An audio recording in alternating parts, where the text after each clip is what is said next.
Why, hello there, everybody. My name is Lisa Hart, and I'm the Development Director of Orlando Fringe, and I would love to welcome you to tonight's Final Draft, Final Class Showcase. Tonight we'll be presenting staged readings from our amazing playwrights who have been taking a workshop over the past month to learn how to write a 10-minute play. So this is the first of our workshop series, and we're very excited to do more workshops like this. If you'd like to see more workshops and you'd like to donate to Orlando Fringe to help make that happen, you can text the word Fringe to 41444 to donate, or you can visit orlandofringe.org/donate. So if you send a text to that number, you'll be getting a link to a donation page, or you can do it directly through our website, whatever is easier for you. I'm the development director, so I have to, anytime they give me opportunity to speak, I'm going to ask for donations. All right, but let's get to the good stuff. I would love to introduce to y'all our amazing instructor for this workshop, Mykai Eastman. Come on out, Mykai. Hi. Hey, how you doing? Thank you so much, Lisa. Hi, everybody. Thank you so much for coming out and being a part of this. Thanks so much to Orlando Fringe, and thank you all, the playwrights out there and all the actors for volunteering your time, as well as being such amazing students. I'm very excited to see what we have in store tonight. I decided to take the blind route myself, and I said, I don't want to know absolutely nothing other than the play title and the characters of what's happening tonight. So I'll be just as surprised as everyone else to see all the good work they've done. A little bit about myself is that I got my undergraduate degree in theater at the University of Tampa, and I'm currently here finishing out my graduate school degree for a master's in professional communication. And ultimately, I want to be able to teach playwriting and directing in the future. I'm currently based in Tampa with that. So this was my first time to dip my toes in the water, and honestly, I think I kind of like it. But again, half the battle is having amazing students, and they've done all the hard work, and I'm excited to see what they come up with. So our first play up tonight is called The Gay Roommates by writer Prentice Matthews. The actors are Darian Hector and Misael Vasquez.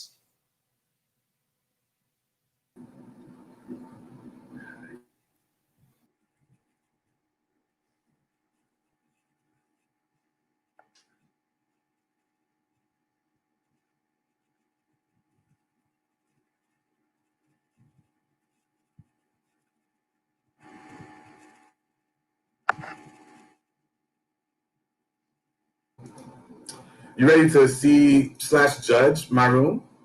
I'm not gonna judge your room, Matthias. I know you've only been living here for a month. You still gonna judge it. I know you. You're right, I am. It's all out of love, I swear. Here's my room. Oh, Matthias, this is cute. I love the colors in here. I see that rainbow flag you got from Pride last year that I bought you. I love it. Oh, you like the room. No shade? Bitch, I don't lie. I like the vibe in here. I feel all warm and at home. Well, that's great. You can sleep anywhere you want, the bed or the floor. I'll take the bed. That works. I guess we'll just be bunk buddies. Okay. Top or bottom bunk? Stop it. What? You gotta figure that out soon. Virgin? You're a mess. A beautiful mess, Chico. I bought you a few gifts. I bought some tequila, so next time you have me over, you can offer me a real drink. I've never had tequila before. It looks like this bottle's already been opened. I got thirsty on the road. Here's another gift for you. Rainbow shot glasses, so you can finally taste the rainbow, ho. I hate you so much. Come on, bitch, pour it up, pour it up. Let's have a toast. Okay, to good times, love, laughter, and celebration. And to finding my Paul Bunyan. Cheers. Wow, I actually didn't hate that. It's good, right? I love it. I'm so glad you're here. And thank you for the gifts, Orlando. Ooh, I have another present. But I'll give it to you later. For now, I gotta beat my face. What? Why? Bitch, we are going out. When? Tonight? No, bitch, next year. Of course we're going out tonight. Did you find a gay club? Oh, yeah. I found a gay bar. It's called Whiskers. Whiskers? What the hell kind of name is that? That's the name. They have a bar and a dance floor. It's the only gay spot in this town. How far away is it? About 45 minutes. Okay, is there any other spots? I mean, all the other gay clubs are in Florida, and that's a whole 2 to 3 hour drive to the club and back. I guess we're going to Whiskers. I don't feel like driving any farther tonight. You're driving, Yeah, boo. You're gonna be too drunk to drive us back home. but aren't you gonna drink too? Oh yeah, but I can handle my liquor. I was drinking a few shots before I drove down here, but I can handle the road. Be careful. That's not always safe, Orlando. Okay, Mom. I will. Relax. Let's have fun tonight, and we will be safe. You're turning 21 tomorrow. You have to celebrate, Chico. Okay, I'll chill. I can be fun. Cool. Where your man at? Who? Oh, you know, Mr. Professional. What was his name again? Macklemore. He is not my man yet. We're still in the talking phase, and his name is definitely Mario, not Nakamura. Oh yeah, Mario. Is he coming out tonight with us? No, he's busy. He told me he had to do some project for his job, and he's gonna be swamped all weekend. Oh, that sucks. I would have loved to meet him. He's cute, and I also want to make sure he's good to you. Yeah, he's great. I told him about you, and he's upset that he can't meet you. Do you really like him? Oh, yeah. He's so sweet, very patient. We've been going on a few dates here and there. Have y'all sore spot yet? What? You know, have you Orlando.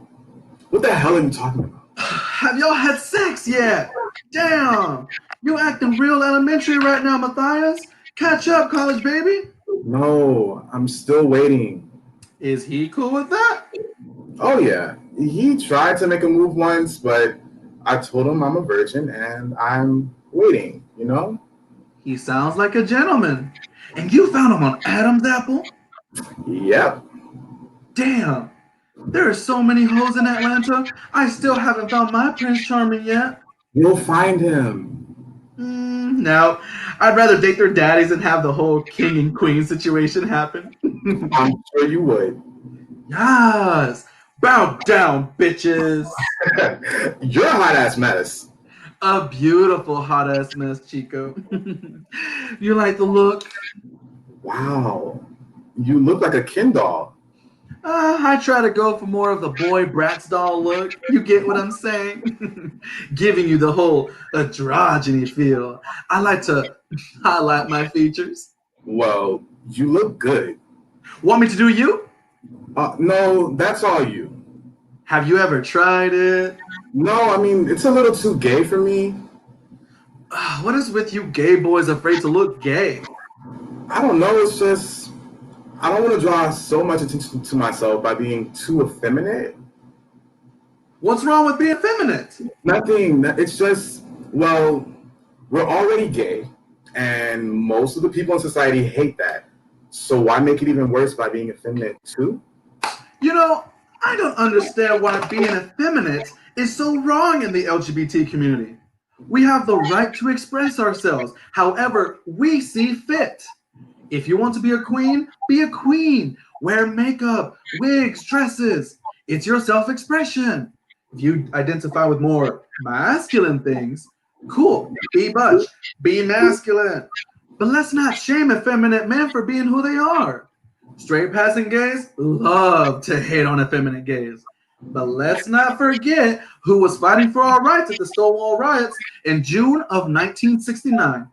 Wait, what happened at Stonewall? You don't know, Matthias? No. Stonewall Inn was the only bar in New York that served the gay community in the late 60s.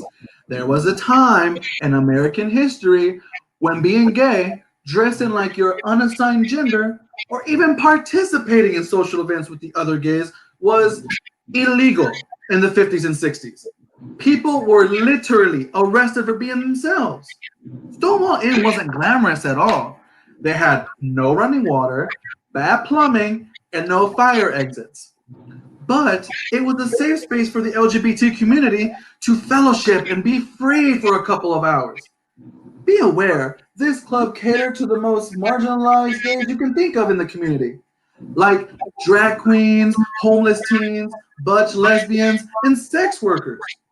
Most of them were black and brown like us. You know, the people society tends to throw away like they're damaged goods. But one night, the cops came and raided the place. Lesbians were groped by handsy cops. Gay guys were just smacked around, and even pushed trans people to the bathroom to prove their sex by showing the crotch to the cops. If they refused, they got arrested. Wow, that's crazy. The world is crazy, Chico. But that night, the gays got fed up and they decided to fight back. They threw coins, rocks, bricks, and whatever they could at the cops, demanding gay rights. Marsha P. Johnson and Sylvia Rivera were two trans queens of color who helped pave the way for us to have gay liberation.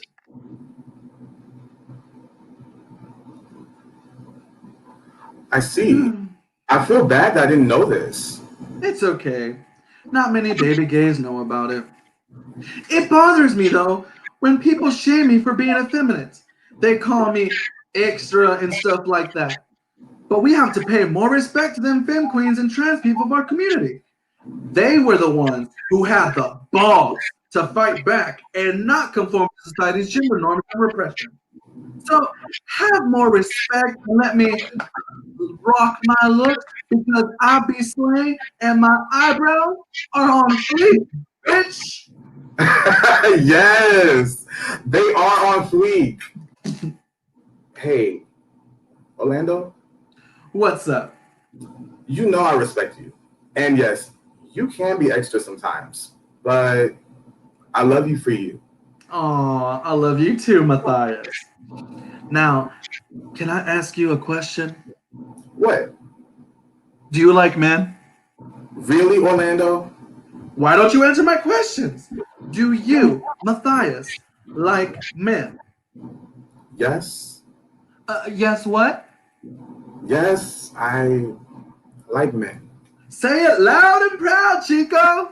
I like men. You homo. You bitch. Why, thank you. But seriously, Matthias, you being into men will always make you different from straight people. We live in a heteronormative society. We are unicorns, my friend, on a farmland filled with basic-ass horses and cows. You know, Orlando, you should go back to school. I've been thinking about it. You're definitely smart enough to do it. We'll see. But back to you. Be yourself. Be gay. And it's never too much. The heteros are going to stare and remind you that you're different anyways, even if you try to hide it or, quote unquote, act normal. People can tell when you're not being your authentic self. Be you, boo. That's when you're the most beautiful. Thank you, Orlando. Hug?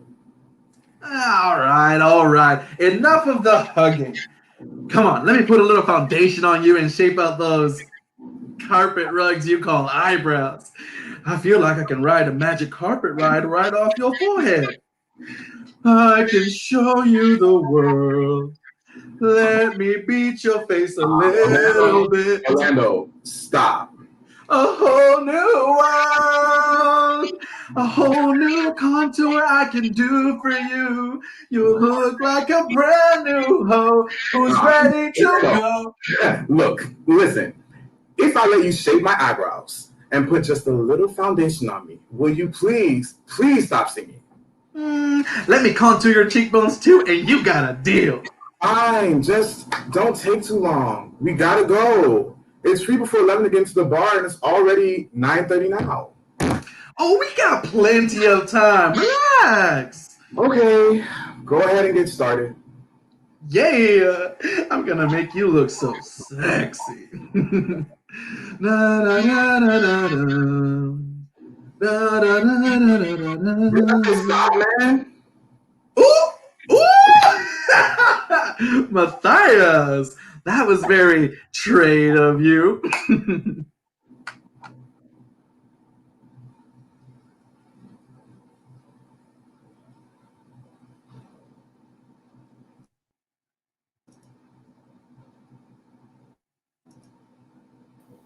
That was really great. Thank you all so much. Thank you.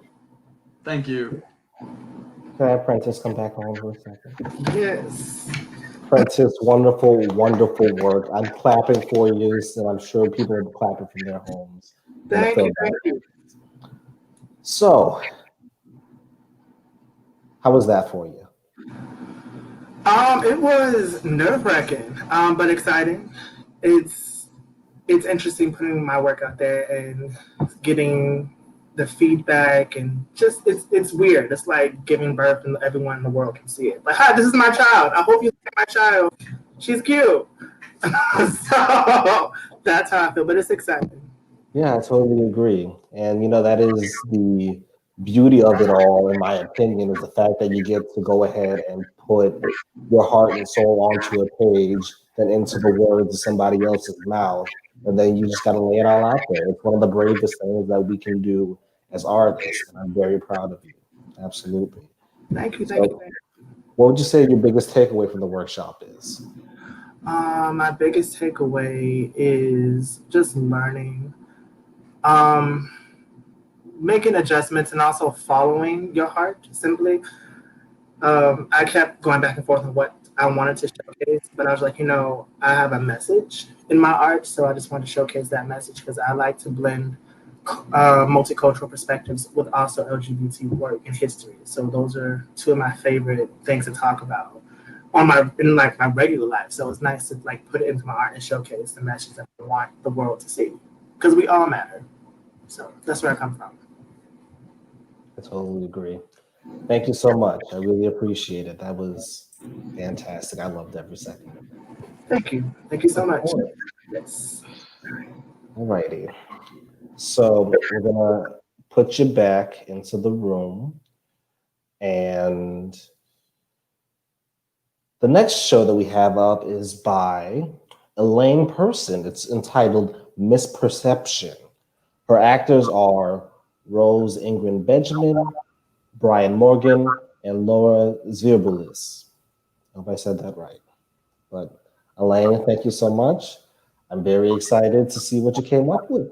Thank you, and you're welcome. I'm excited too.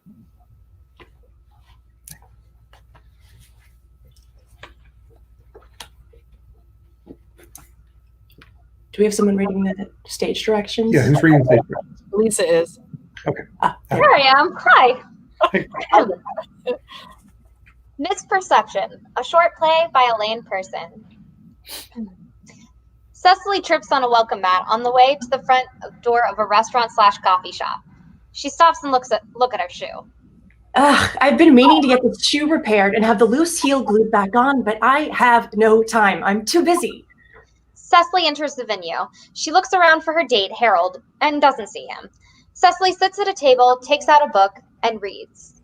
Bonita, the server, enters and pours her some water and a cup of coffee. Dining alone today, Cecily? No, I have a date. Did you just meet him? Oh, no, I've known Harold for months. I've just been too busy to go on a date with him. I met him at the Bruce Springsteen concert. I went alone. None of my friends love Bruce like I do. I bought a single seat and wound up next to this great guy. If I hadn't gone alone, I probably wouldn't have met Harold. You're so friendly. You'd go to a toilet bowl cleaning if it meant new people would be there. Bonita exits. Cecily reads her book. Harold runs in, looks at Cecily, and stops. What are you reading, Cecily? Oh, hi, Harold.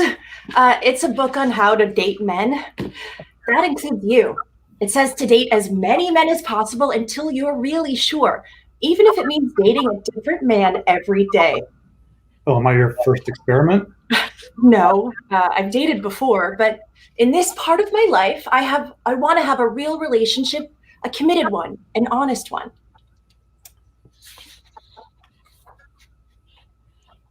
Harold is still standing with a shocked look on his face. Bonita appears, stares at Harold, and gives him the once-over from head to toe. I'm glad you're here, Harold. Have a seat. Harold sits. Nice to see you again, sir. Weren't you here last week? No, I've never been here before. I came in with my brother last week. Maybe he looks like Harold somewhat. What'll it be, you two? I'll have I know you're usually in the rush. I am. I'll have the chicken soup and a green salad with grilled chicken and vinaigrette dressing. Same. And water, no ice. Bonita exits. Is that water neat? No ice. Yeah, I guess so. You're funny. Bonita brings the water, places it near Harold's hand. Harold looks at her. Bonita exits. And you're easy. You didn't even look at the menu. So trusting. I like that in a man. So, are you going to the Chamber of Commerce business after hours on Thursday? Harold? No, I have an appointment with my tailor on Thursday evening. It seems that I have holes in my favorite wool suit jacket. Holes? What could be more important than networking? I know, but something ate the fabric. Woolworms? Woolworms? Woolworms, that's good. Bonita brings the food. So, where did you grow up? Cecily spills salad dressing on the front of her blouse. She looks down at her chest. Oh dear, look what I've done. She grabs her one napkin. I am looking. Let me help you. He grabs his napkin and leans over to wipe the stain from her chest, realizes where he's heading, and stops himself before he gets to her breasts. Harold laughs as he bites his lip, trying to stop his laughter. Bonita sees Cecily struggling to wipe her chest and hands her a bunch of napkins. Thanks. I'll be right back, Harold. Cecily grabs her purse and runs to the tiny ladies' room nearby as she shakes her head in disbelief on the way. First, she wipes the stain with the napkins, then uses water and soap and rubs, then takes off her blouse over her head and reverses it so the stain is on the back. Harold digs into his soup, still giggling. Bonita hangs around the table and stares at Harold. She's always like that. If it's not one trip, it's another. Harold grabs Bonita's wrist and stares at her. May I have some more water, neat, please? Bonita smiles at this action and leaves her hand there. Of course. She walks away. Cecily returns looking like she changed her clothes and sits. Ah, that's better. Now I smell like a new French cologne called Eau de Vinaigrette. The salad dressing sent me undressing. It looks like you changed. What did you do? Did you have a spare blouse in your small handbag? No, my friend Jan sells clothing that's reversible. Someone like me needs these products. I see. Back to the dating topic. I thought you were too busy to date. Now you want to. I know you went to the Springsteen concert alone. Why's that? Well, once I asked a male friend to buy tickets to Riverdance for us. He was so excited, he called me and said, "Cecily, I got us front row seats." I spent 2 hours watching the top halves of Irish dancers bouncing up and down.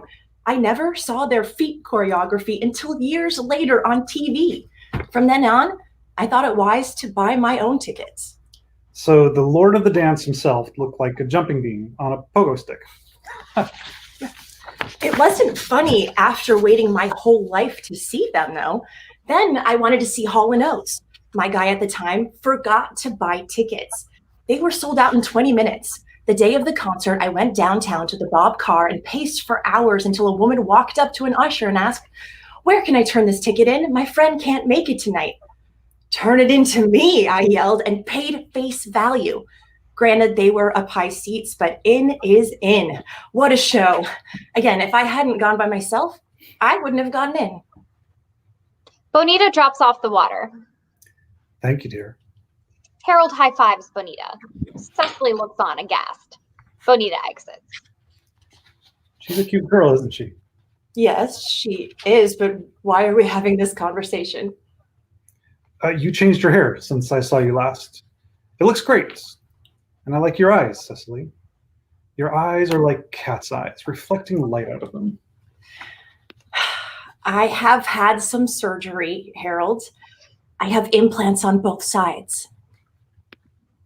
Harold immediately looks at her chest. Well, that's a bold reveal for a first date. Too much information. They look nice. What? No, not my breasts. I have lens implants in both of my eyes. I had cataract surgery when I was young. That's why my eyes are sparkling at you, not my dazzling personality. Oh, good. I hate fake breasts. Me too.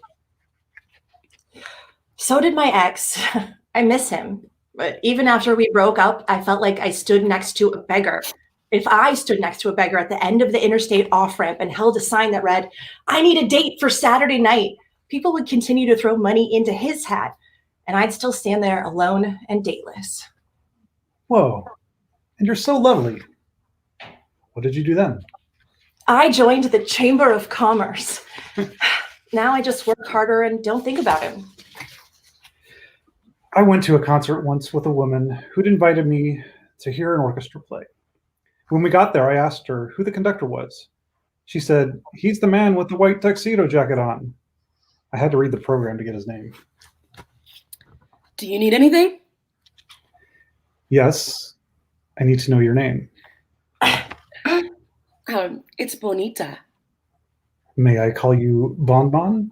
Sure. When I met you, you said you worked for the space program. What are you, a rocket scientist? Yes, I am. I work for NASA. I can say no more. Huh. Well, that is a topic I can't discuss. I can talk about Europe, the Mediterranean, Canada, the US, Mexico, islands, geography on this planet, but not what's above us. I'll listen to you, but don't be surprised if I space out. Very funny, Cecily. Just because I'm smart, not dull. Let's go for a walk after lunch. By the way, I hate red lipstick. What? I hate red lipstick. My mother wears red lipstick, and my grandma did too. In my family, it doesn't matter if you're wearing shorts or an evening gown, you wear red lipstick. Why do you hate red lipstick, Harold? My mother taught me there are two kinds of women in this world and in the Bible. One is the pure type, and she wears no lipstick.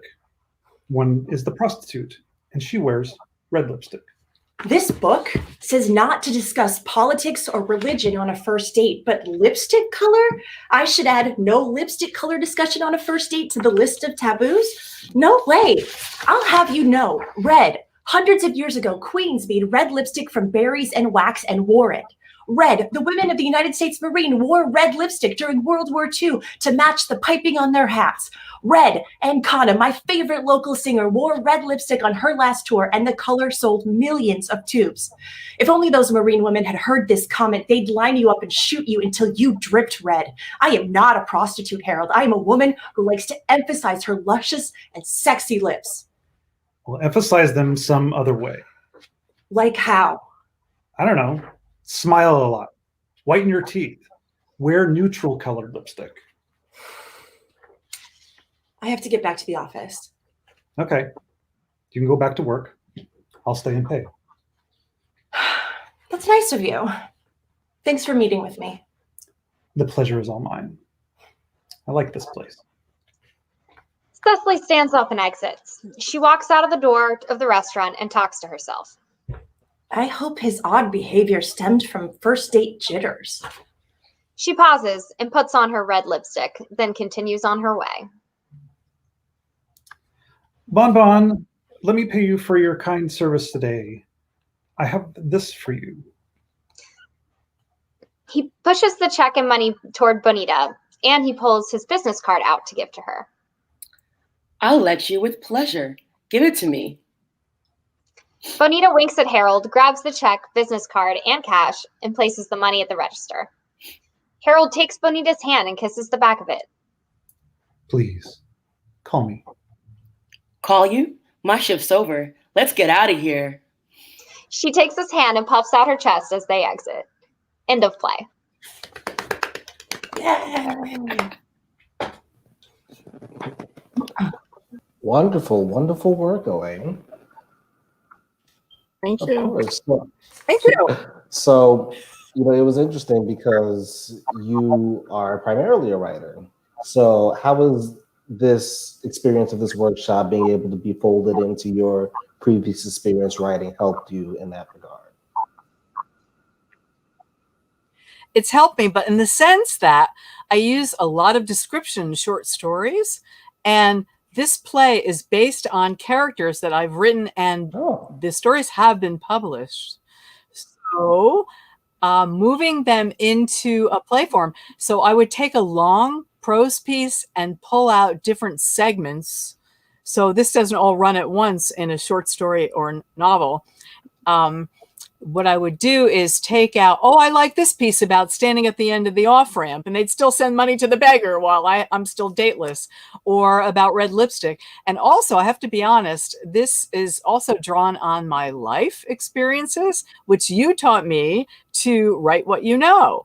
So I know a little bit about dating and also red lipstick. So that's how that wound up in there. Thanks for asking. Of course. So you say that would be your biggest takeaway is to write what you know? What's that? Would that be your biggest takeaway, to write what you know? Yes, one of them. And also, if you want to write short stories, you have to remember to add a lot of description. But when you write a play, it turns into stage directions and it's a lot of dialogue. So my recommendation is get very strong on your dialogue writing. Right.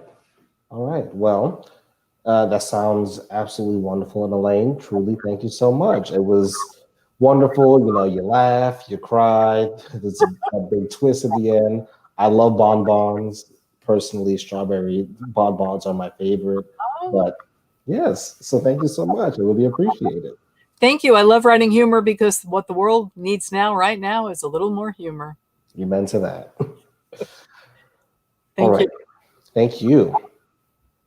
So next, we're going to have a little bit of an order shift due to trying to get some people into the stream. So we're going to jump with Lisa Hart, everyone's favorite development director. What's up, y'all? So Lisa, you have your play pre-recorded this evening. Yes, I do, because I'm a diva. Just kidding. Fantastic. Well, I can't wait to see it. All right, let's do it. Let's pretend like we're like freeze framed until it gets Of course. there. Just kidding. Back to you, Brian. No, you're not listening. No, you're not. I told you we did not make those purchases. Yeah, I know they're on my account. That's my. That is what I've been trying to tell you. Someone has made fraudulent purchases on my account for a total of $343.77. I would like to know how this happened. I would like to know that it will never happen again. And I would like to know when I can expect a refund. No. No. Do not transfer me. I have been on this phone for 3 hours. No, please. Please. Okay.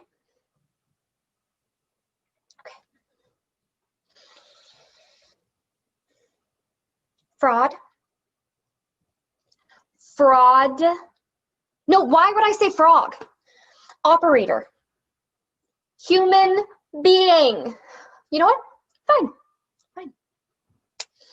I'll just do it myself. Just look up the address. 542 Minnesota Avenue, 4 miles away. Bethany grabs her purse and her keys and walks out the door. She returns a moment later, grabs a baseball bat from the closet, and walks out the door. Bethany pulls up to a small, gorgeous bungalow on Minnesota Avenue. It's not what she expected. There is a white picket fence around the yard and a minivan in the sidewalk chalk-adorned driveway. She approaches the door with a baseball bat in hand, then realizes she looks actually insane and puts it back in the car. She knocks on the door and hears a large dog barking. She starts to head back to her car to grab her baseball bat. Or maybe she just lost her nerve. Either way, it's too late. Chloe swings open the door. She's wearing an apron over her yoga pants and is out of breath. Hi! Oh my God, I'm sorry it took so long to answer the door. I had to put the pup up. He's all bark and no bite, I promise. You're our new neighbor, right? I've been meaning to run down the street and introduce myself, but I guess you beat me to it. Hi, I'm Chloe. Welcome to the neighborhood. Hi, Chloe. My name is Bethany Banks, and I am not your new neighbor, though this does truly seem like a beautiful neighborhood. Oh, okay.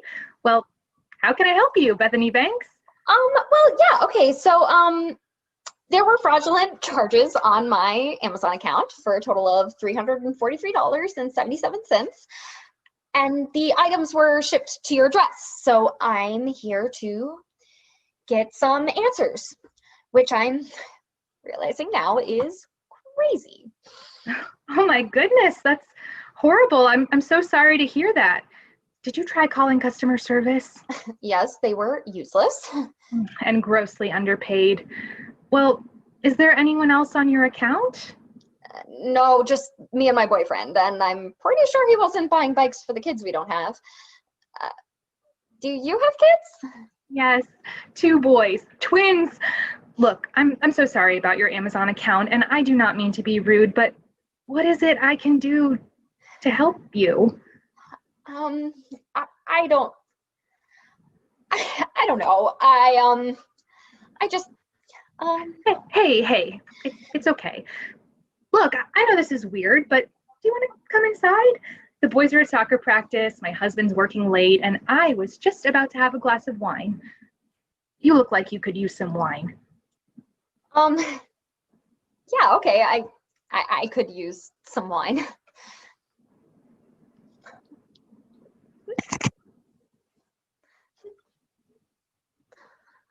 So, how long have you lived in this neighborhood? It really is beautiful. About 5 years. My husband and I designed this house together. It's our dream home. Growing up, I couldn't imagine living in a house like this. My mom and I lived in a 1-bedroom apartment, and I slept on the living room floor. It never really felt like home, you know? More like I was visiting a visiting relative or something. My mom worked late hours at the diner to keep us afloat. I was lonely. She was lonely. But I guess we were lonely together at least. When I was 16, I made myself 3 promises. I would find a husband with a good job so they didn't have to work late. I would have 2 kids so that they would always have someone to play with. And I would build a house that felt like my actual home. And I did it. I did all of it. So I guess I need to make myself some new promises now. Oh my God, listen to me rambling. Sorry, I haven't. It's nice to talk to someone, you know, who isn't a 6-year-old. Yeah, no, it's fine. I'm the one who barged in here like a psycho. What does your husband do? Oh, he's a consultant. It's a great job and he loves it, but he travels a lot. He's usually out of town on weekends, so no way. My boyfriend's a consultant too. We're both so slammed with work during the week we hardly see each other. Thank God we have the weekends together. Of course, sometimes we're both so tired by the time Saturday rolls around that we just camp out on my couch and binge Ozark. Yeah, it's definitely not ideal, but hey, someone's got to work to pay for the piano lessons and the soccer jerseys and the braces and the Teenage Mutant Ninja Turtle bikes, so I guess I can't complain. I'm sorry. Did you just say Teenage Mutant Ninja Turtle bikes? Oh, yes. Everything they have is TMNT right now. Okay, that's strange. Not really. The reboot came out a few months ago, so all the kids are into it these days. No, I mean the bikes. That's what the charge was on my account. 2 Teenage Mutant Ninja Turtle bikes delivered to your house. My husband bought those bikes. Well, yeah, but like, doesn't that seem a little too crazy of a coincidence to you? No, what seems a little crazy to me is driving to a complete stranger's house and accusing them of stealing Teenage Mutant Ninja Turtle bikes. Okay, well, yeah, touche. I'm not saying you stole them. I'm standing in your dream home. You clearly have more money than I do. You probably wouldn't even notice $343.77 missing, but I do. Look, I'm just trying to be logical about this. I'm just trying to figure out what's going on. Maybe your husband logged into our account by accident. What's his first and last name? What's his email address? What's his email address? Look, I'm sorry. You are obviously having a rough day, but I cannot help you with this. I think you need to leave. Wait. Is this a joke? That's what I've been wondering this whole time. No, is this a fucking joke? What is this? That is a picture of my family. Now, if you wouldn't mind, can you just get out of my house? I do mind, actually. Why is Ben in this photo? My husband? Do you know him? Your husband. Is this like one of those hidden camera shows or some shit? Because this is not how I imagined meeting Ashton Kutcher. Okay, this has been so fun. Goodbye, Bethany Banks. I'm not leaving until you tell me why my boyfriend of 6 years is in this photo giving this little boy a piggyback ride. I think you may need some help, possibly more than what Amazon's customer service can provide. That man is my husband. He is the father of my children and the provider for this family. I suggest you leave before he comes and calls the police. He'll be here any minute, and trust me, he is not as affable as I am. Oh, he'll be here any minute? Of course he will, because he told me he was working late and he would just stay at his place tonight. His place, meaning your fucking dream home. You know what? I think I will wait for him to come home.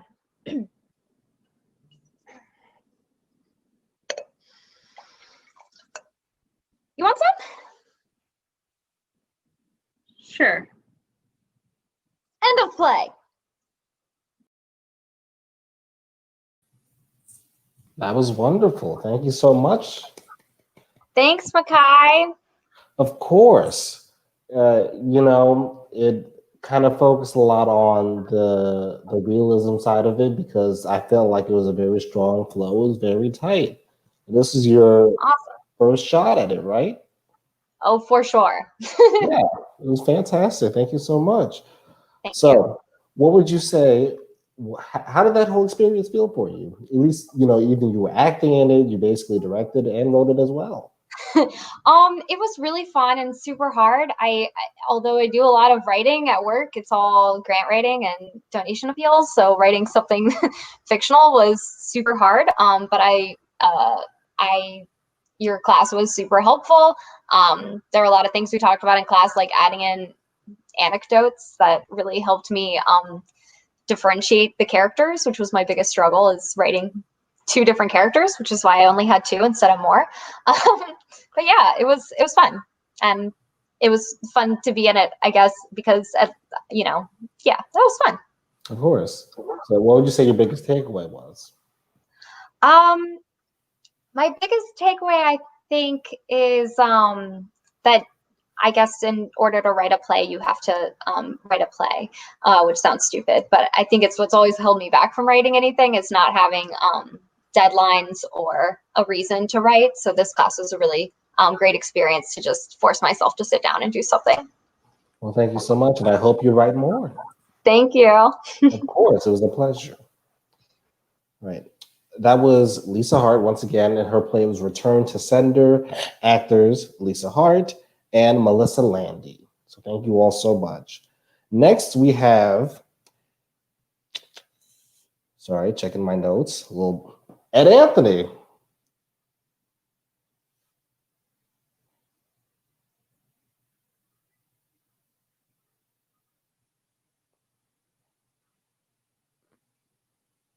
How we doing, Ed?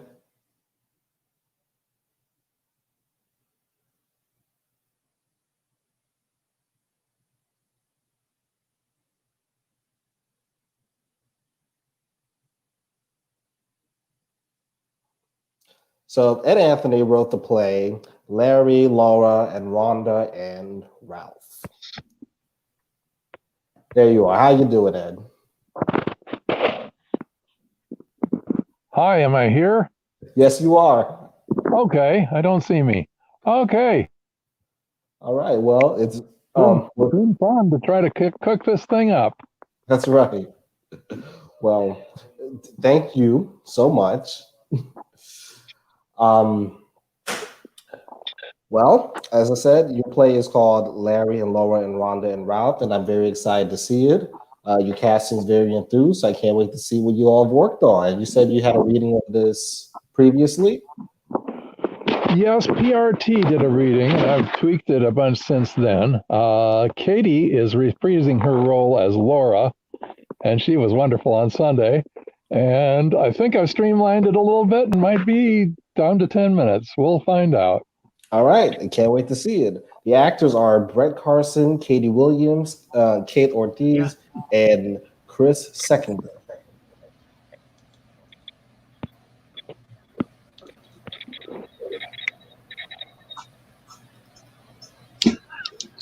Characters. Larry, shy guy in line at a post office. He wears a social distancing mask, carries a large bag over his shoulder.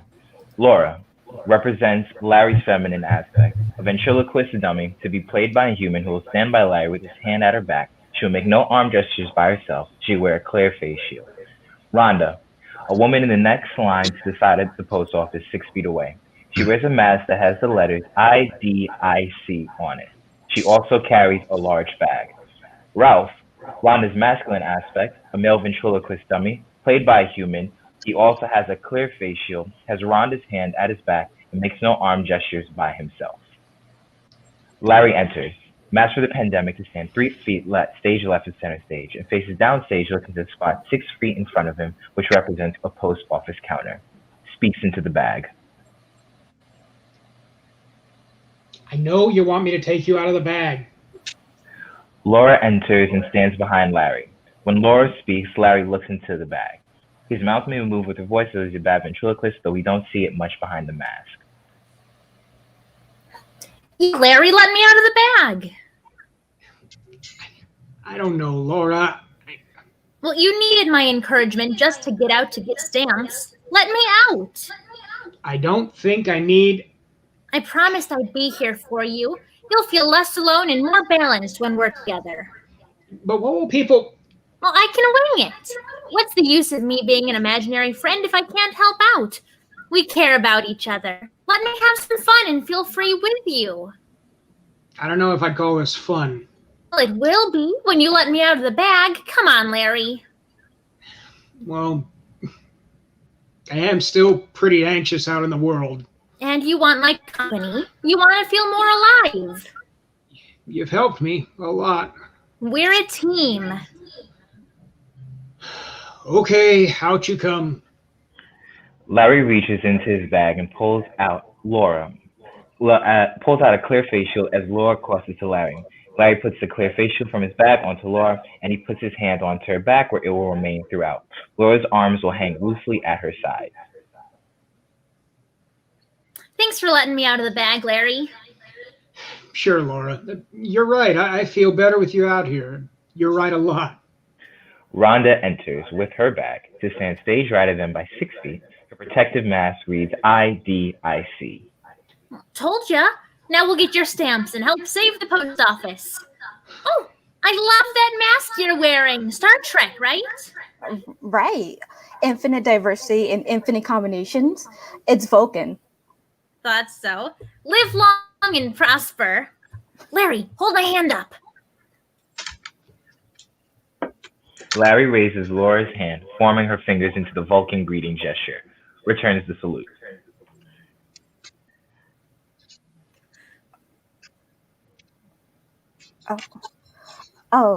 Thank you, ventriloquist dummy. Long live and prosper to yourself.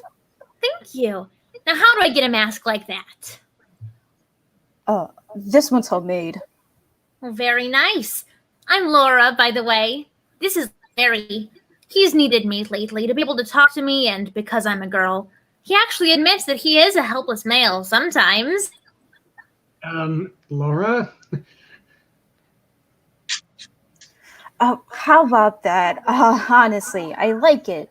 Nice to meet you, Laura, and nice to meet someone like you. I'm Rhonda. Well, it's good for us to talk to a woman like this, Larry. Oh, Larry shy? Yeah, he was crushed by a crush a while ago, and his anxiety, depression, and sleeplessness led him to write in a journal where he met me. Dialogue is a great tool for change. Oh, Crushes can be so horrible, and dialogue is powerful. Crushes hurt when you're really smitten and awkward and tongue-tied and so nervous. You always say something stupid, and the girl gets so creeped out that she won't talk with you at all ever. Wow, everybody feels isolated sometimes. You can tell Larry that when a girl is distant, it's because she feels she could be hurt too. Well, that's just it. He felt like he had hurt her with his attentions and wanted to apologize and make amends and couldn't. Blames himself. Well, you can always manage to break the ice. When I try to win over an audience, sometimes the magic happens, but sometimes they just don't want to play the game. You're an actress.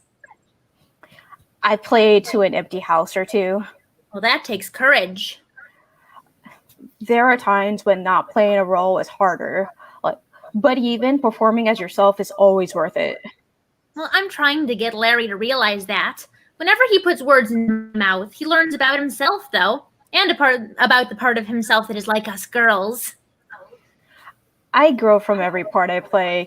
Keep up the dialogue, Laura. Well, we do scenes, I guess. No audience, imaginary, but scenes like in a play. And he can even be a bad ventriloquist because he wears a mask now. It's my first time out like this. He needs to move his lips to enunciate and project through a mask. Forgive him for that. Invisible friends are great for running lines too. I talk back to him when he gets stuck in a toxic internal soliloquy. Everybody talks to themselves, especially actors. And like characters I play, you became real. Larry, will you talk to me? I'm glad to, but I've needed isolation these last months. Quiet hermits start to understand stuff. Hello, Larry. I knew you have a nice voice, like Laura's. It's a reassuring one. Wow. Thank you. Oh, we both try. Rhonda, have you heard about the drive-by free meals and food for the arts and theater community? Fridays, noon hour at the theater? I know. I volunteer there and take home some leftovers. It's good to see a theater active, even though they don't produce shows now. Since you know about that, are you a part of the theater community, Larry? Well, Larry thinks he's only an observer, not a participant. My participation in theater consists in warming seats in the audience. The audience is vital to the theater. Of course, my heart is full whenever I'm on stage, even if the house is empty. I think I saw you on stage, Rhonda. Did you play in the all-female cast of Twelfth Night that played at the Shakespeare Center last year? You saw that? I played only one night. Malvolio, right? Yes, I love playing him. You were great as the butt of jokes, but you made his bruised heart sympathetic. Why, thank you. I always feel for Malvolio, even though he's such an oaf. So do we. I enjoyed your performance. Thank you, Larry. I enjoyed my time with him. I think a role as an opportunity to explore diversity in new combinations. Oh, just like with the message on your mask. Exactly. With infinite diversity in combination, there is much conclusion, much community. I like how that works for you two, exploring your differences and new combinations. Oh. Rhonda turns her back and looks into her bag. Ralph enters to stand behind Rhonda. Rhonda speaks into the bag. I know you want to talk. Rhonda, let me out of the bag. It's safe enough. If not now, when? Well, come on, Ronnie. I want to meet Laura. You want to see that? Okay, Ralph. I'd like to have you meet.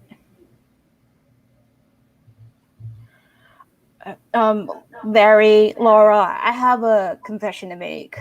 When I was learning Malvolio's role, the role of a man. Rhonda reaches into her bag and pulls out a clear face shield as Ralph crosses to Rhonda. Rhonda puts the clear shield on him and puts her hand on his back. That's when I met Ralph here. Here is my Laura. Oh! Thank you, Rhonda. I'm glad to be out of the bag. I've been wanting to come out and play ever since we met you two. Well, I didn't think it was. I understand the delay, Ronnie. So you have a dummy too. Who are you calling dummy? Dummy? May you live long and prosper, both of you.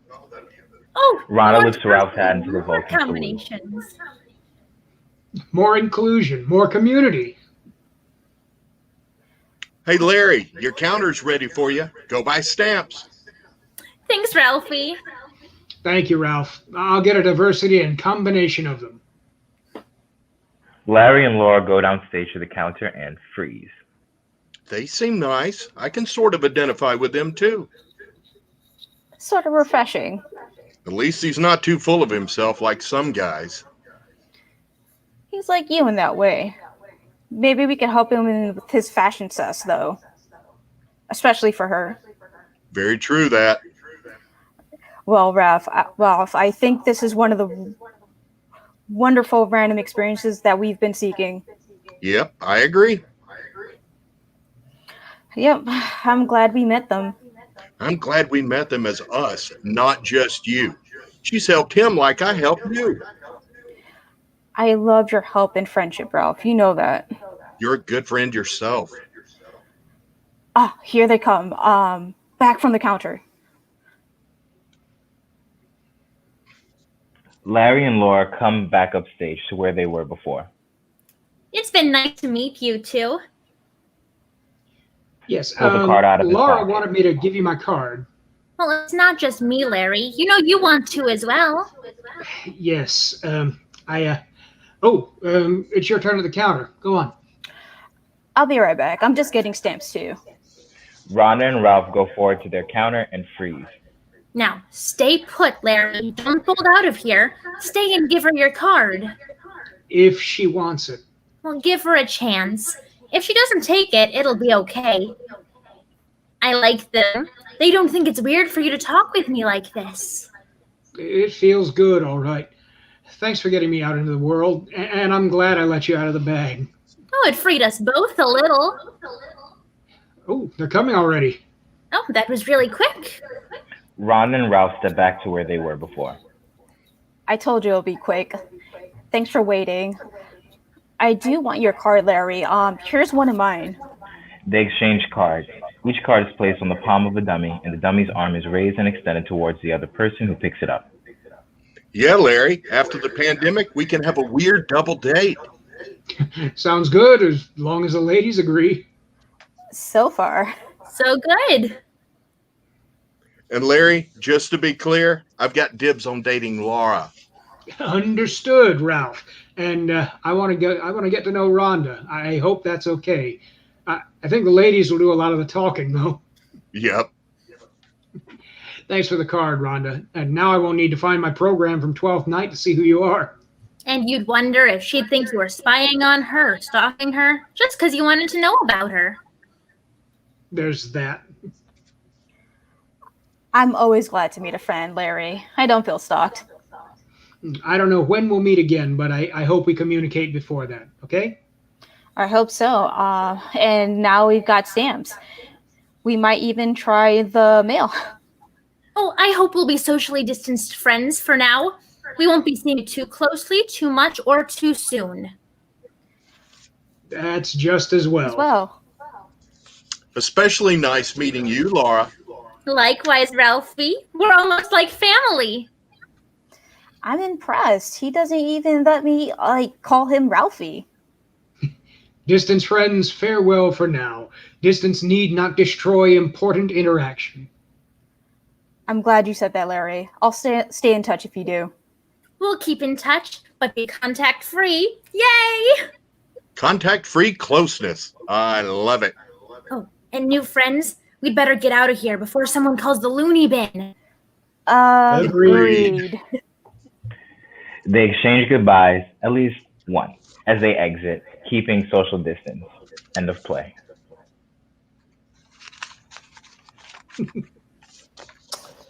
Thank you all so much. That was absolutely wonderful work. It was quite I'm sorry, it was quite needed in a time like this. I'm going to take a short second to acknowledge the passing of beloved Justice Ruth Bader Ginsburg this evening. She has been a huge fighter in the constant streamline against gender inequity. She was a fabulous and beloved patron of the arts. I had the pleasure of being able to meet her last summer. And unfortunately, I'm just currently at a loss of words as to the nation's place in all of this, because we lost a true hero and a great leader this evening. And I would like to just dedicate a moment of silence to her, if you would not mind, please.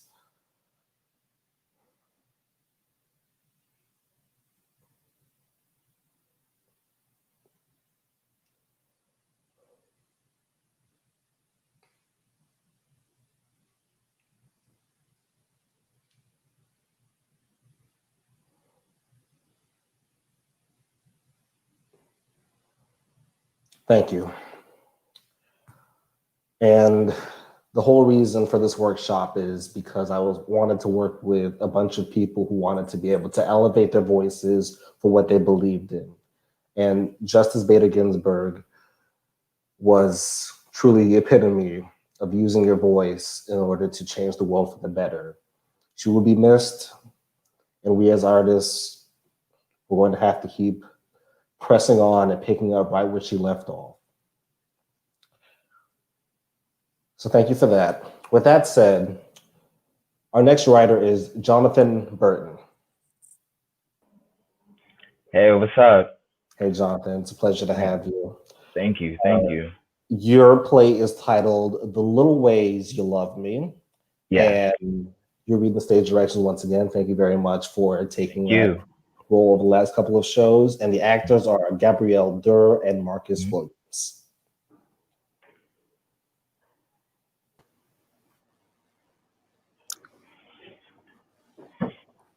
David and Liz are driving on the seemingly infinite highway leading out of Halloween Town. The woods and homes of the rural village whisk past, only discernible through the occasional Halloween decoration and the light from the full moon up above. The two sit in silence as the hum of the engine, which sounds more like a dying drawl, orchestrates their journey, accompanied by Jordana lightly playing on the radio. David is dressed up as Macho Man Randy Savage, while Liz sits in her plain clothes. The two aren't speaking. An atmosphere of suffocation envelops them as they move forward through the night. We should have stopped for gas. Old Bessie here could cut out at any second. Liz doesn't say anything, instead choosing to ignore David and turn her body towards the window. She does, however, take a second to turn the music up slightly. You know, only your sister could fuse a Halloween party and a baby shower and somehow pull it off. She turns the music up a little louder. The car putt-puts. She was really happy you came this week. You really have to go back so soon? Music up. Good talk. Hey, could you look out on your side for a gas station? Music a little louder. Want to stop before we get to the airport. Liz goes to turn up the music again, but this time David beats her to it and cuts your radio off. She turns it back on. He turns it off. She turns it back on. He turns it back off. They go back and forth until David decides to instead turn the music all the way up to max volume. Liz slams the radio off, releasing all her frustration, and finally, silence. I think we missed it. Blackout. Fade in. The music is once again playing lightly, but Liz and David still aren't talking. How Deep Is Your Love by the Bee Gees comes on.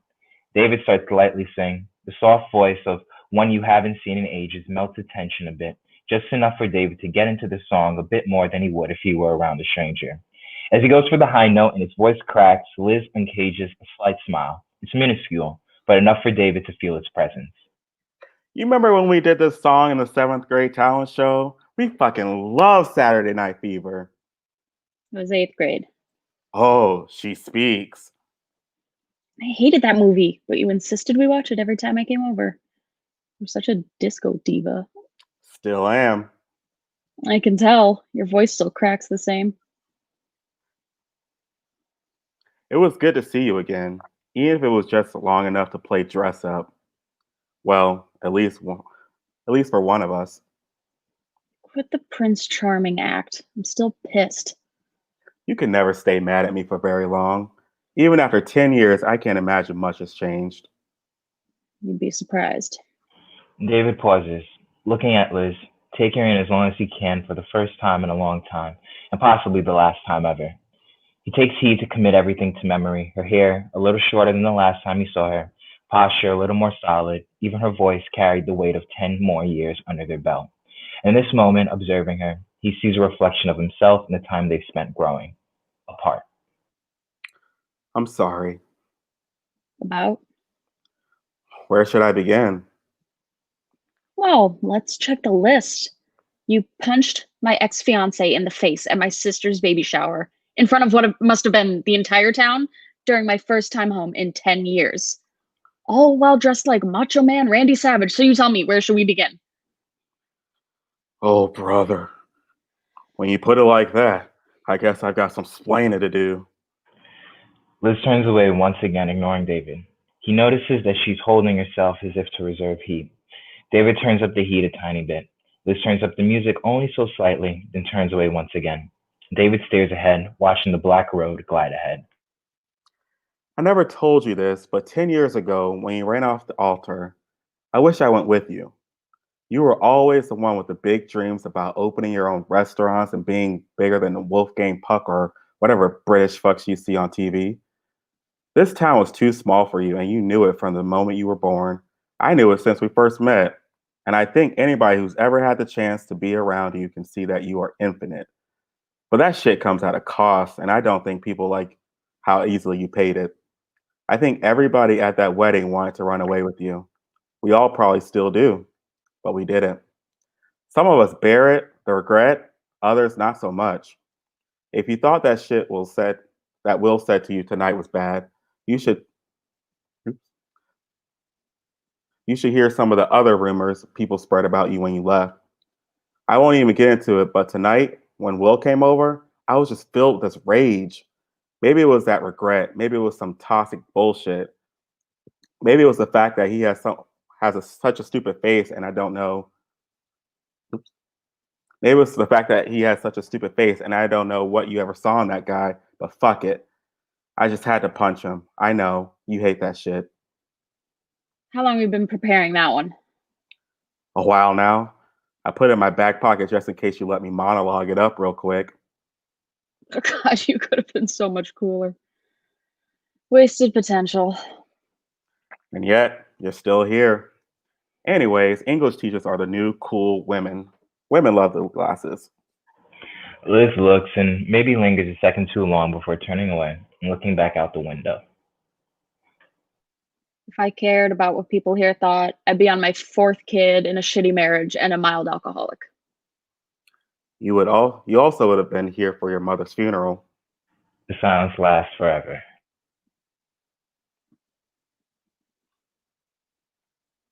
How come you never came?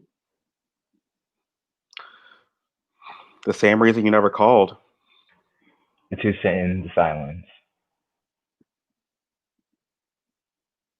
It's not too late. What's so funny? You don't ever stop for a moment, for people, for yourself. It's always forward, forward, forward. You got the personality and emotional depth of an Energizer bunny. Excuse me? Who are you?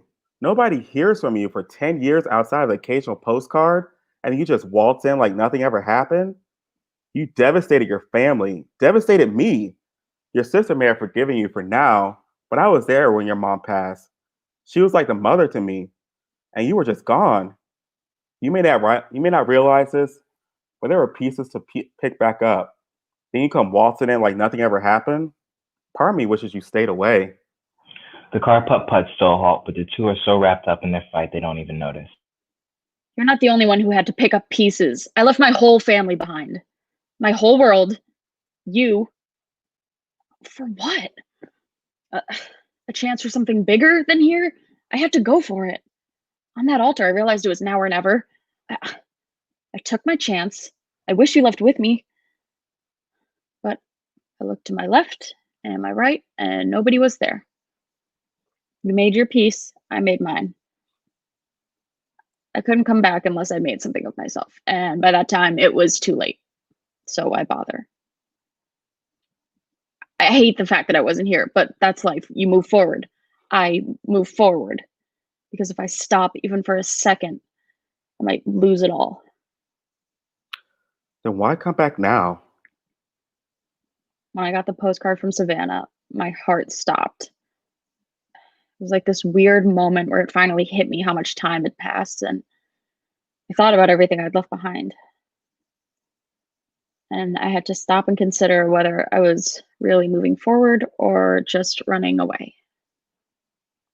So even if it was just for a week, I wanted to take that risk of looking back, even if it meant stopping for a quick second. Then why are you running from me right now? The world is silent. The abyss of the infinite trees and darkness has swallowed everything whole, and for the first time in 10 years, it's just the two of them. Worlds apart, yet still together. Two adults with vastly different lives, goals, hearts, and yet no different than the two kids singing in the Bee Gees in the talent show. They kiss. I've been wanting to do that for 10 years. Did it live up to your expectations? Not quite. Then let's try again. They kiss once again. You know the engine stopped. Yeah, but I didn't want to interrupt while you were speaking. Well, how chivalrous. What are we gonna do? I have to catch my flight. I know. You should come with me. You know I can't do that. Are you sure? I have my students, my life, people that I love. My dreams might not have been too big for the town, but they were big enough for me. And you won't even ask me to stay? We both know you couldn't do another night here, even if you tried. They share a laugh. David notices something through the window. Look. The car is stopped in the middle of the highway, right next to a ridge overlooking the entire town, capturing the people, the lights, and all of their past and future lives in a little basin. Liz gets out of the car and goes to look at this magnificent sight. This is it, huh? Yeah, this is us. Not so bad from up here, is it? It's beautiful. We should call AAA and get moving. David begins to move back to the car. 10 years is a long time. David turns around and looks at her. From his frame of reference, she looks like a queen standing over the little town they call home. He goes and stands beside her. I guess you're right. So what's a few more minutes? Liz takes his hand as the lights fade out. End scene.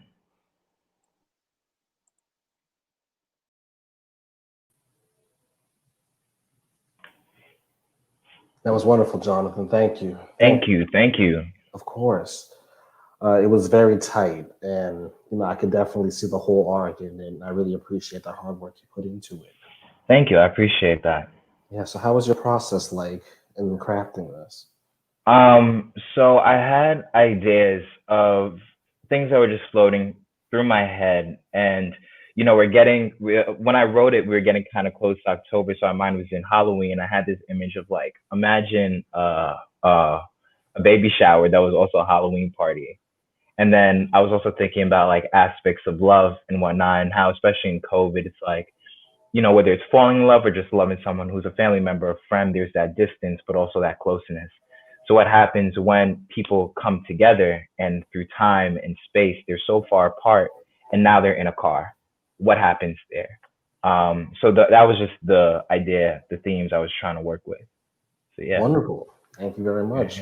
Thank you. What would you say is your biggest takeaway from the workshop? I'm sorry, please repeat that. What was your biggest takeaway from the workshop? My biggest takeaway was kind of like the anecdotes, right? And just like inserting these little things to build that backstory, because 10 minutes is a really tight amount of time. There's so many things I would love to flesh out more and show the audience, but I can't. So it's like, what are the things that I need to add to give them a hint of the past, of the future, and even the present, within the ways that the characters speak to each other, within the ways they interact with the environment, and so forth. So yeah. Sounds good. Thank you very much. I really appreciate it. Thank you. All righty, and our final performance for the evening is by RJ Silva. How you doing, Hi. RJ? Good. How are you? Fantastic. Thank you for asking. Yeah. So you wrote Just Simmer. Yes. Yep. Play title is Simmer. Mhm. And your stage directions are being read by Lisa once again, and your actors are, oh my goodness, please correct me. Christy Taiwo Makanjola. Makanjola. Okay. Makanjola. Yep. And Rihanna Duncan and Lloyd Owens. Hello. Hi. All right. Can't wait to see what you guys came up with. I'm excited. Simmer by RJ Silva. A family kitchen. Standing over the stove is a young girl, Christina, who is peering over a large pot. Perched next to the stove is a thick antique book, open to a specific recipe that Christina is trying to follow. She is anxiously looking in the pot, looking down the hall from the kitchen, and looking at her phone. Grandma, hurry up. He'll be here any minute. Oh, hush. It won't take me any longer. I think I've almost remembered where I put that. Grandma, if he sees us in the middle of a potion, I'm done. He wouldn't even let me hang out here anymore, so please come on already. Eureka! I found it.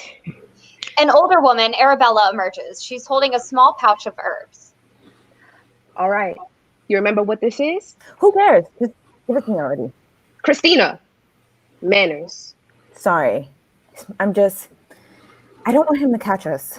Oh, he won't catch us, sweet girl. Now breathe. There. Now do you remember what this was? Ridge, true, latte, root of, root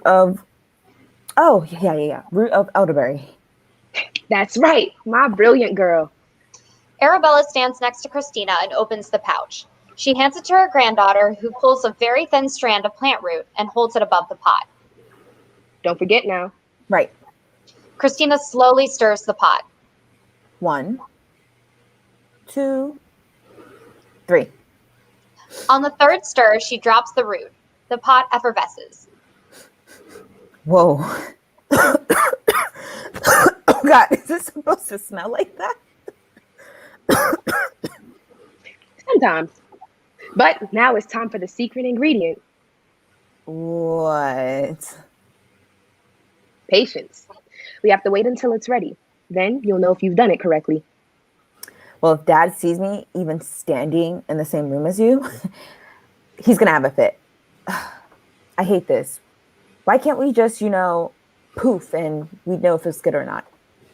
Making good potions takes time. I once waited 3 months for a potion to turn the exact right shade of amber before it was ready. 3 months? What potion takes 3 months to brew? The worst kind. The ones that come from a transmogrification hex.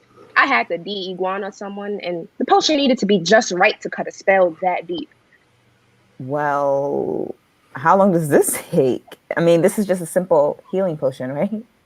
A few minutes should do it. Christina, distressed, slumps on the kitchen counter. She is constantly checking her phone on the time. I never understood why he hated magic so much. Like, you don't have to hide it and do it in secret, so why do I? He doesn't hate it. He just... doesn't hate it. You should hear him at home. He thinks it's old world this and kooky crazy, but... Crazy? Unfortunately, people just don't have the calling and will never understand. He was always like that. He would lock himself in his room whenever the coven would come over to swap spells. He never had an interest. I just feel so bad doing all of this behind his back. Well, you don't have to hide it with me, my girl. Here we can brew to our heart's content. If he sees us, I won't even be allowed to see you anymore. Do you know how much I had to mope around today just so he felt bad enough to let me come? And then a poof erupts from the pot. Poof! Poof! Arabella pulls out 2 vials from her apron and hands it to Christina. She ladles her brew into each. She keeps one in her apron and holds out the other for them both to observe. Wow. Your first brew. Yes. Okay. Now what? Well, now I'll try it. What? How else will we find out if it works? I guess, but... No buts. It's time. No, really. No. Grandma, please. Please. As the women banter, they do not realize that Joseph has walked into the kitchen holding a bag of groceries. If anything happens, you're on your own, dear. Bottoms up. No. Arabella drinks the potion. She then starts to comically shiver and shake, and then proceeds to start dancing like a chicken dramatically. Oh no, Grandma. What's wrong? What's going on? What's happening? It's our potion, my dear. Grandma!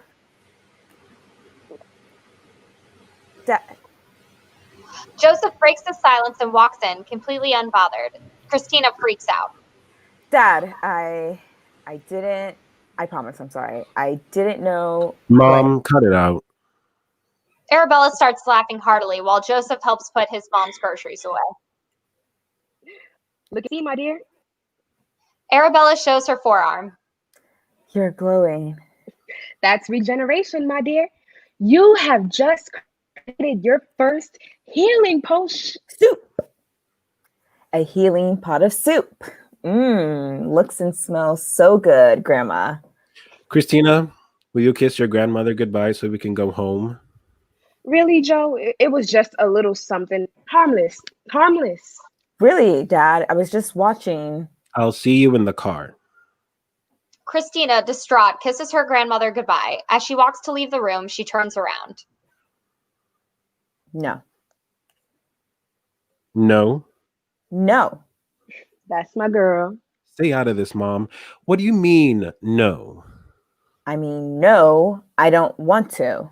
I don't care if you do or you don't. You listen to what I tell you to do. Get in the car. See, this is all your fault. I told you I don't want Christina brewing potions, reading spells, anything. I let her come to visit you because I know how much you love spending time with her, but we had a deal. No magic. But we were just having a little fun. A harmless healing potion, that's all. I don't care if she's helping you flip pages on that grimoire. No witchcraft. But Dad, it's not about that. I want to be with Grandma. I want to hang out with her because she's so cool. And she knows so much, and her stories are so crazy. And I don't like being at home when I don't have to be at school. I like being here and helping and learning. Why can't I just do that? Because he hates magic. Joseph, you should be proud of how your daughter wants to take up the family secret. She, without any influence from me or you, has the gift. She wants to fulfill what makes her special, what makes her family special. I know you never wanted anything to do with any of this, but don't take it out on her.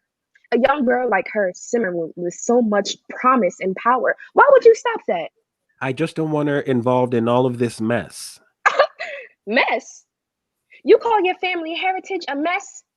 Generations of the most powerful, most cunning, most brilliant women, and you degrade them to a mess?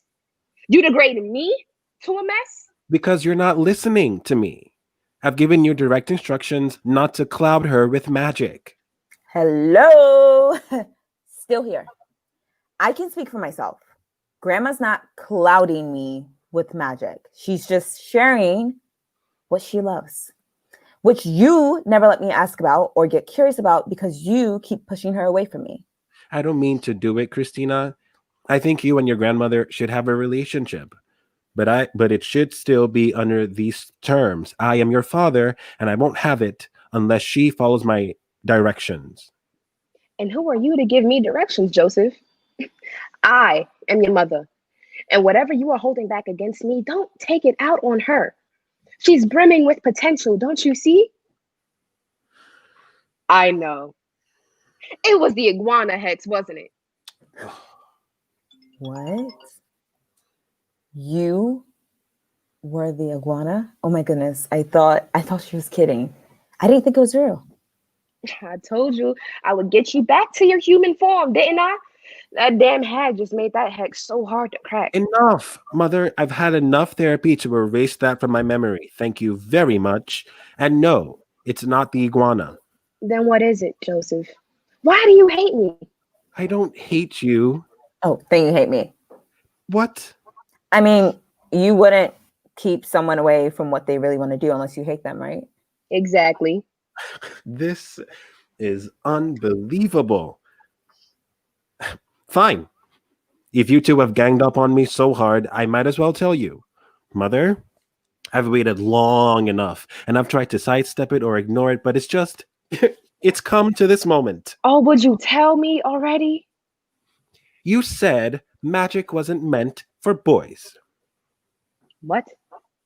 When I was little, when I would watch you brew and I wanted to help, you wouldn't let me. You said it once, maybe it was a joke or something you just threw away, but you said it, and I remember. You said boys don't make potions. Boys should be warriors. Boys should fight. That's ridiculous, Joseph. I wouldn't say that. I'm a pacifist. I voted for Jimmy Carter. And what was awful was that I wanted to learn. I loved watching you cook. You and the rest of the family laughing, singing, making beautiful magic, healing people, helping people. And I always carried that with me. You made me carry that with me for years. I did everything I could not to learn magic because I would get made fun of or be looked at differently if I wanted to be a witch, just like my mother. No, you didn't want. No, you're just saying this to, I don't know, embarrass me. When we had Christina, I knew that when she finds out that you would embrace her with open arms and an eagerness to teach her, and I resented that. I resent what you have with her. Joseph, stop. You're trying to hurt me because oh, hex. Grandma, you said Dad just wasn't interested. You never said that you didn't let him. It was a different time back then. The coven was very traditional. They said a man couldn't understand the sensitivities of magic, and whenever you wanted to come sit with me when the coven was around, they would snipe and stare and make these awful comments under their breath around me. And I just wanted to be a good witch. I guess I'm not as good as you think I am, dear. I'm sorry. I didn't mean to make you too upset. I thought you didn't want me to get to know her for some reason. I don't hate you or your grandma, and I shouldn't have let my feelings get in the way of what you truly want. Well, if you really want to learn, you can. Oh my gosh. Slowly. Potions only. That's it. Potions Okay. only. Okay. Thank you. Okay. Now, will you wait in the car? Yes. Christina gives her grandmother Arabella another hug and leaves the kitchen. She does linger in the hallway to see how the two make up. Arabella, feeling guilty, goes to also hug Joseph. He rolls his eyes, but he takes it, until Arabella starts murmuring words into the back of his head. Mother, no incantations. Just a small one of forgiveness. Please, it's in the past. No, Joseph, I let you down. If you have it in your heart to... It's okay, really. I forgive you. I don't know why I let them get to me. I know. I would have loved to see you in the kitchen. I think it's a little too late for me, but I know it's not for Christina, so teach her. Of course. Arabella gives him another hug. Christina smiles from the hallway and slips away to the car. I love you no matter what you do. Witch or not. I know. I love you too. Arabella reaches into her apron to give Joseph a small vial. What's this? It's Christina's brew. You should have it. Thanks. Should help with the iguana scales popping up. What? Arabella laughs and Joseph storms away. Arabella returns to her pot, adds something else to it, and watches it poof again. End of play.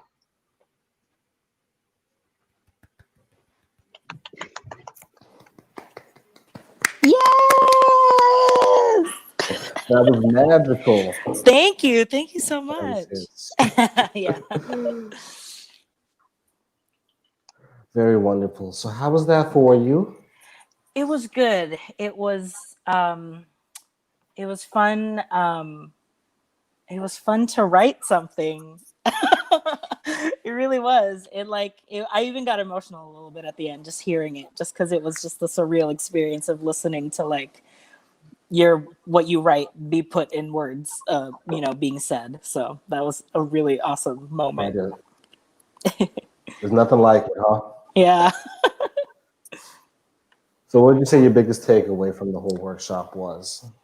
I think it was probably in one of our first classes where you really went in deep about the hook, how people make their initial assumptions of what the play is going to be from the first word spoken or the first scene that happens. I tend to, in my writing before, would just spend so long just describing things and not have any stakes appear until later on. So that really helped me kind of put it in practice to get it right away. So, yeah. You definitely executed that well. Thank you. I surely was hooked. I'm sure everybody else can say the same thing. That was truly wonderful work. Thank you. Thank you so much, Mykai. Of course. So for the last few minutes, I want to bring everybody here. Hi. Hello. Good job, everyone. Yes. Yes, good job. Yes. I want to give you all a round of applause. And you should definitely give yourself that. You deserve it so much. Wow. Thank you. Of course. So hopefully Elaine can join us once she gets her connection settled. But I just want to ask everybody, how you doing? We did it. Yes. I wanted to say it was so fun watching everybody's shows since we've been all sitting together learning about all this stuff together. So it was fun to see the final product, and I loved everyone's shows, and they were all so different and creative. So it's awesome. Yes. Yeah, and if we can definitely just kind of popcorn it, because writing is a process, and I'm truly a subscriber of it's all about the journey rather than the destination personally for the artist.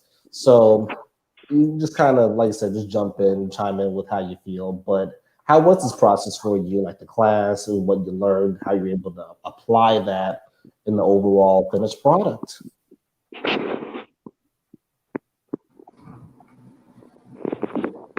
Well, this just inspires me to keep trying to put my work out there and to keep networking and learning new things, learning new skills.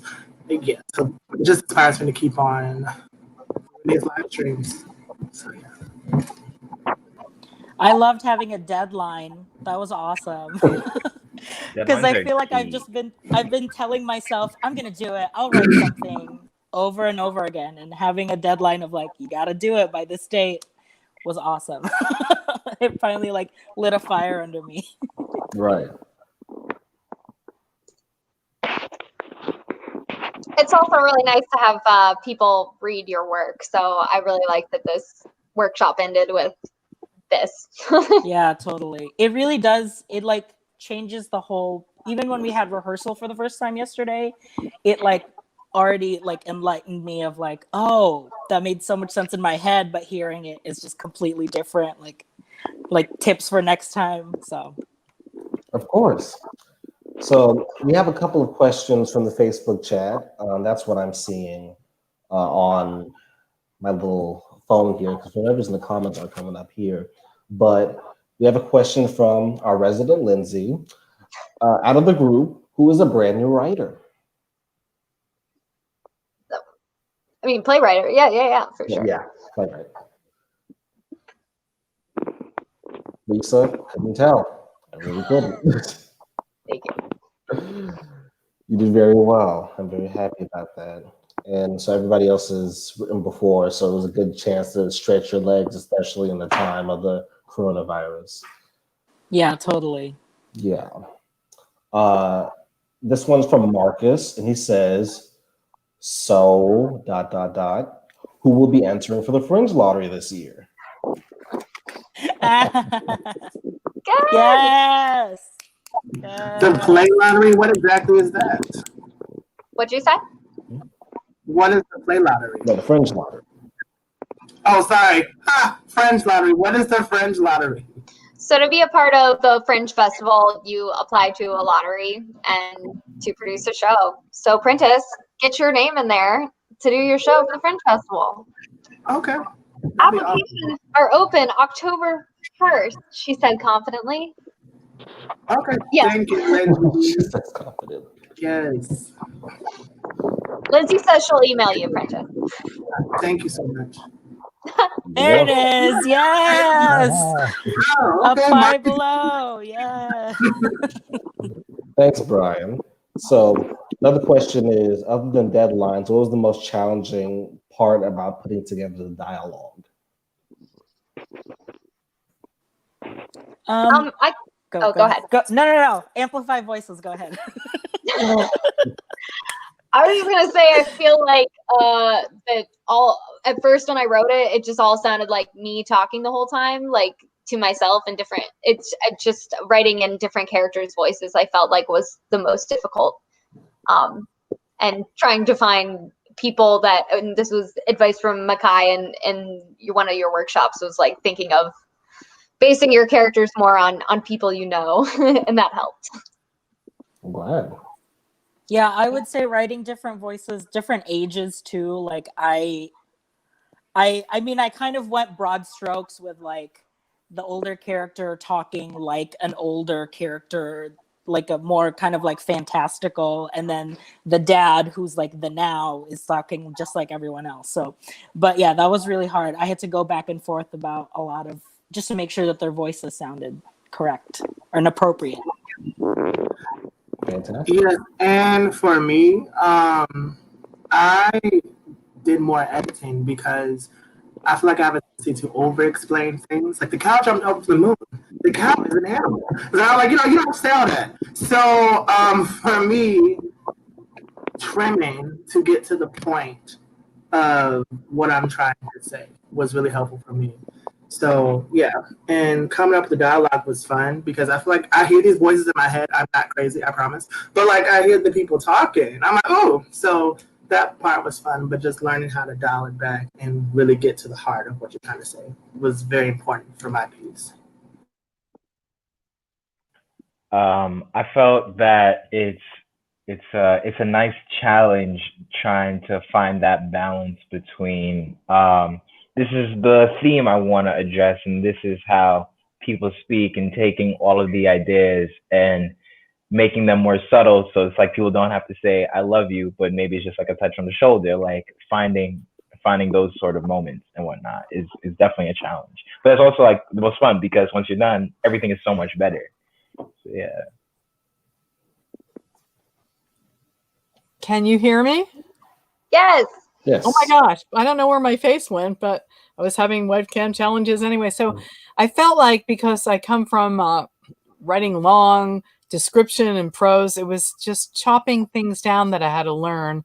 No, you can't have this because it's not visual. You can't have them think stuff.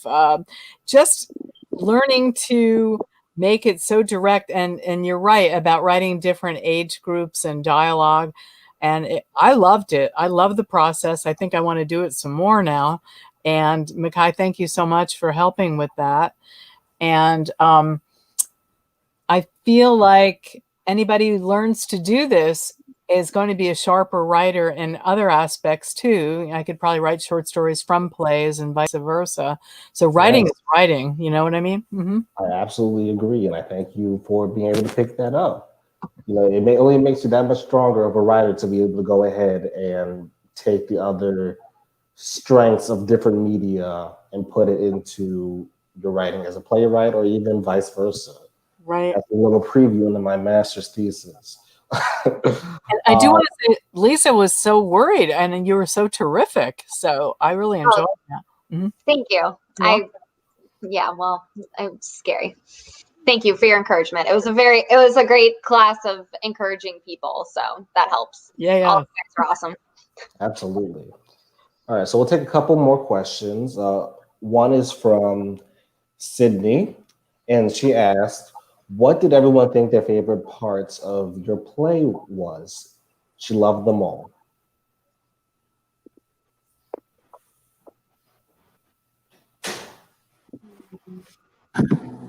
Does she mean? Wait, could you explain it one more time? Like, What did was we your like favorite? about each other's? Well, personal. What was your favorite part of your play? Oh. Well, mine, I guess, the relationship. I like to create relationships between like LGBT men because I don't feel like that's always seen in TV or in theater. You know, they're always talking about like our trauma, like, oh, you know, I'm dying of this disease, or, you know, I got attacked on the street. And I'm like, you know, we also have joy, you know, and love and positivity, and we can legit be friends as well. So I wanted to showcase that in my piece. You know, we're not all in pain. And if we are in pain, it's okay to find joy within the pain as well. So that's where I am. Prentice, you did such a great job of that. Sorry, I'm going to say my favorite part of your play, but I really felt that when I was watching your play, like it was just joyful.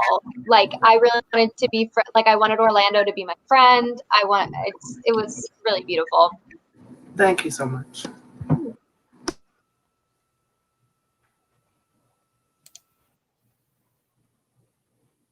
Or we can say each other's favorite parts. You know, it doesn't have to necessarily be. Lisa, I love the wine.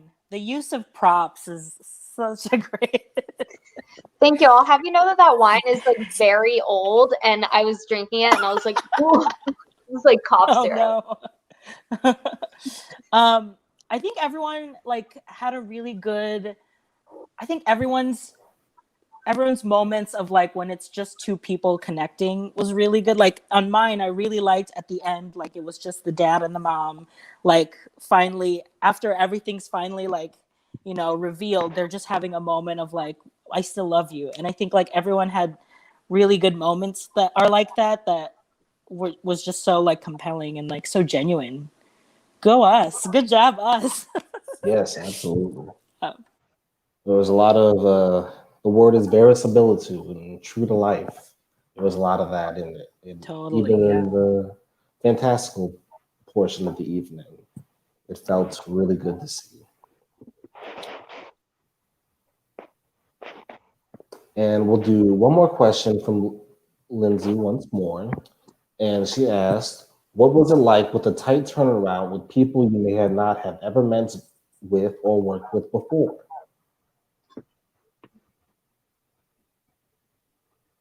I'll go. I really liked it because I didn't have time to like put in my own thoughts. Like even when we were rehearsing, I was hearing things that I was like, oh, I could change that so quickly right now. But I was like, nope, no time.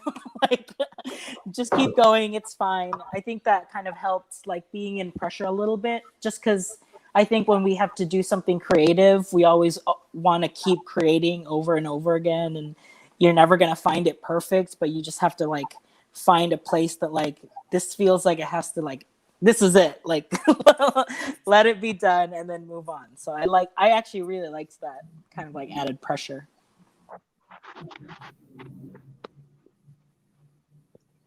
I cheated and definitely just asked one of my friends to read with me, obviously, and cast myself. So that wasn't an issue. But I would say that this doesn't exactly answer your question, Lindsay. Typical me. But I felt like recording it over Zoom was really cool, which is not what I thought would be the experience. But it kind of I don't know. It was just like an interesting way to work, and I feel like it just added an additional challenge that was fun.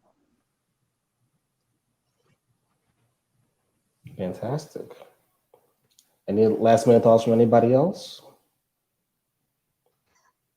I'd love to shout out before we leave that Orlando Fringe does have our first Fringe Friday series coming up on October 2nd. And all of y'all, first of all, in this thing should submit yourself for these play readings. It's so it's a Halloween. Oh, look, I'm huge now. It's a Halloween theme, so you can do something spooky or something fun, whatever that means to you. But yes, so we choose those via lottery. So applications are due September 25th. But put your name in, and if not, join us on Facebook Live. It's free. Donations for the artists, of course.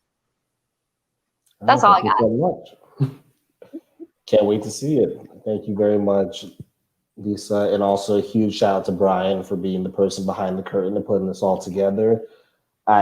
This whole platform is so amazing to me, and I can't wait to play with it so much. But you've been doing a masterful job getting us in and out and backstage and enlarging and all of this stuff. Thank you so much. I really appreciate it. And also a special shout out to Lindsay for all of her goddess level work. I call her the producer of the century because my goodness, has she been such a key component in putting this all together. And I cannot thank you enough for even allowing my experience as the workshop leader to be able to learn from everybody else. And thank you all so much. It's been an absolute pleasure. And for everybody watching, thank you for taking the time to spend with us this evening of beautiful plays by beautiful people. I wouldn't wish anyone to ever miss it. Thank you all so much.